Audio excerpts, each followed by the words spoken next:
sommes dans le cadre d'une union aujourd'hui, d'une union de tous ceux qui veulent effectivement changer les choses à La Réunion, d'une union de tous ceux qui comprennent que cette réunion va mal, que cette réunion est en panne, parce que ceux qui ont été en charge et en responsabilité pendant toutes les années passées, notamment à la région, ont failli.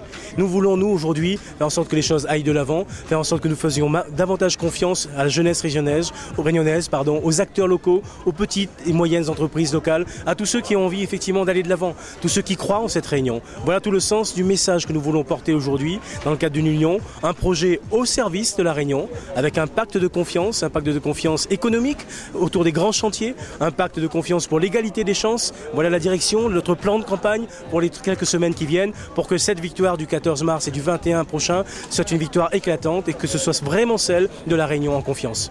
Aujourd'hui, vous êtes toujours député-maire. Est-ce que vous voulez vraiment devenir président de la région Réunion ? Écoutez, aujourd'hui, nous faisons le choix d'une vraie campagne de l'Union, d'un vrai projet, d'un projet Réunion pour les Réunionnais.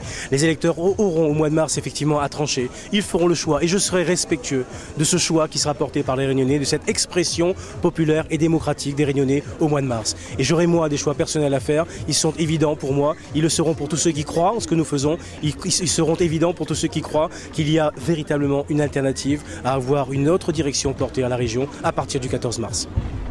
Robert, 3 milliards d'euros de projets pour la région Réunion en cas d'élection. En combien de temps pensez-vous mettre vos projets sur le terrain ? Dans ce secteur, nous avons fait le choix d'un grand plan de relance des grands chantiers régionaux, avec en priorité la route du littoral. Cette route du littoral est une priorité absolue si nous voulons pouvoir continuer à circuler normalement, librement sur ce département. Nous faisons ensuite, deuxième élément, le choix de grands projets structurants sur l'ensemble des 4 micro-régions, le nord, le sud, l'est et l'ouest, parce qu'il y a là aussi des projets qui sont en attente et qui peuvent très bien et très rapidement être réinitialisés. Et puis nous faisons le choix d'injecter tout de suite 300 millions d'euros dans toutes les communes, les 24 communes de l'île, sur des projets à dimension artistique, culturelle, sportif. Voilà les grandes lignes de cette étape, voilà cette mobilisation que nous voulons de 3 milliards d'euros. Nous en avons les moyens, nous en avons aujourd'hui véritablement cette conviction de faire en sorte que nous soyons à l'écoute des entreprises, que nous soyons à l'écoute pour une meilleure commande publique pour les entreprises locales et faire en sorte que ces entreprises locales puissent servir demain les intérêts de l'emploi, des Réunionnais. Dès 2010, parce qu'aujourd'hui, à titre d'exemple, dans chacune des communes, dans chacune des 24 communes, il y a des projets qui sont prêts.